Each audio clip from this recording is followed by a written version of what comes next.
আসসালামু আলাইকুম। তো সবাই কেমন আছেন? আশা করতেছি সবাই অনেক ভালো আছেন। তো সেদিন একটা ভিডিও আপলোড করেছিলাম এমন একটা, তো আজ আবার ওর পার্টটা নিয়ে আসলাম। যেহেতু সেদিন ভিডিওটা একটু ছোট হয়ে গিয়েছিল, ভেবেছিলাম আর একটু বড় করব। তো যাই হোক, আজকেও চলে আসলাম। তো বাগান বিলাস গাছের একটু আপডেট দিয়ে দিই। এই যে একদিনে আবার কি আপডেট দিব বলো, তাও দেখাই।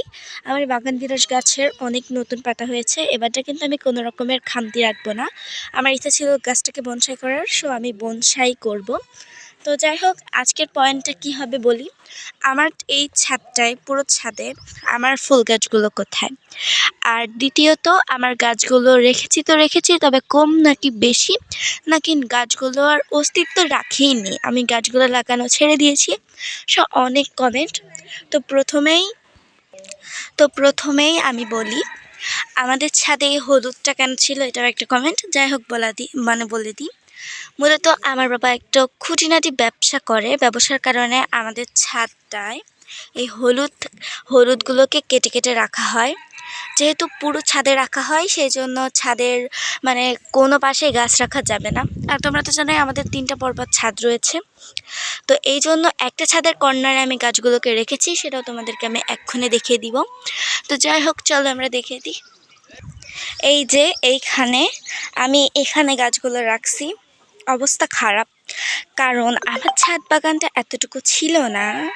আমার ছাদ বাগানের গাছ অনেকগুলো ছিল, তো এখন কমে গিয়েছে, কারণ শীতকালে তো জানোই বেশিরভাগ গাছগুলো মারা যায়। তবে কি আর করব, গাছগুলো মারা গিয়েছে। প্রথমত গাছগুলো মারা গিয়েছে, কিছু গাছ আমি এই পাশে সরিয়ে রেখেছি, ওগুলো তোমাদের দেখাবো। এর আগে এই গাছগুলো দেখাই। যে গাছগুলো স্থায়ী গাছ সেগুলো আছে, আর যে গাছগুলো ফুল হওয়ার পর মারা যায় সেগুলো আর নাই। তবে একটা জিনিস দেখাই তোমাদের, আমার এই সিরাম সাকুলেন্ট গাছটা, মানে আমি তো যেদিন আমি গাছটা লাগাইছিলাম সেদিন একটা ভিডিও দিয়েছিলাম।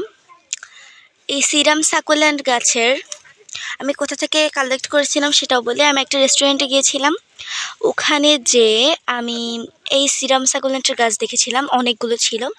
তো আমরা অনেক কিছু খাওয়ার পর আমি যখন বলেছিলাম যে আমার কিছু কাটিং দিতে গাছের, তো এটা দিয়েছিল। আর এই গাছে কাটিং দিয়েছিলাম, চারা তৈরি করতে পেরেছি। তো যে কয়টা গাছ দিয়েছিল সবগুলো পেরেছিলাম। তো এই যে এই কালাংচ না, কি গাছ এটার নাম আমি ভুলে গিয়েছি, সরি মনে পড়ছে, এটা হচ্ছে কলিয়াস গাছ, এই কালারটা। তো এই জায়গায় যে গাছগুলো আছে সেগুলো মোটামুটি অনেক সুন্দর।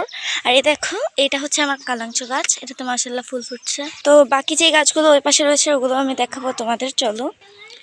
এই যে এখানে গাছ বললে ভুল হবে, এখানে কাটিং থেকে চারা তৈরি করার জন্য রেখেছি, চলো তাও দেখাই। এই যে সেই গাছগুলো, আমার তো বেশ অনেক পরিমাণে অবাক লাগতেছে যে কাঁচা কাঁচা বীজ, এগুলো এর ভিতরে যেগুলো আছে আমি যতদূর বলতে পারবো, এগুলো হচ্ছে যে কাঁচা বীজ, কসমসের কাঁচা বীজ। আমি যখন ঘুরতে গিয়েছিলাম গদখালিতে, ফুলের রাজ্য, ওখান থেকে আমি এগুলো কালেক্ট করছিলাম, ভাবছিলাম চারা তৈরি হবে না, তবে আমাকে সম্পূর্ণ প্রমাণ করে এটা হয়েছে। মূলত আমি হচ্ছে যে এই কসমসের বীজগুলো আমার বোনের বাড়ি থেকে এনেছিলাম অনেক দিনের জন্য, যেহেতু থাকবে সেজন্য আমি রোদে শুকাইছিলাম। পুরোপুরি শুকানোর পর আমি বোনের বাড়িতে কিছু লাগাইছিলাম। তো বোনের বাড়িতে ভেবেছিলাম ওখানে যদি হয় তাহলে এখানেও হবে, তো সেজন্য ওখানে আমি লাগাইছিলাম প্রথমে। তো প্রথমে ওখানে লাগানোর পর ওগুলো হয়েছে, তো তারপর এখানে হয়েছে। তো দেখতে পাচ্ছ এখানে 2-3 রকমের পাতা রয়েছে। এই যে এটা একটু ডিফারেন্ট, এই যে এটা একটু ডিফারেন্ট, এটাও একটু ডিফারেন্ট, মানে যে কয়টা আছে সেগুলোর মধ্যে বেশিরভাগ ডিফারেন্ট, সেম নেই, কারণ আমি ওখান থেকে 4 রকমের কসমসের বীজ আনছিলাম। তো যাই হোক, কসমসের পর্বটা শেষ করি, এখন আসি বাগান বিলাস গাছ আমার আছে, ওখান থেকে কাটিং করছিলাম। অনেকে আমাকে অনেক পরিমাণে বলছো যে কেন কাটিং করছো তুমি, হচ্ছে যে গাছটাকে অত কষ্ট দিলা কেন, এর আগে অনেকবার গাছটাকে কেটে কেটে অবস্থা খারাপ করে দিয়েছো, আর অনেক কিছু। তো যাই হোক, এগুলো থেকে কিন্তু চারা তৈরি হয়ে যাবে ইনশাল্লাহ।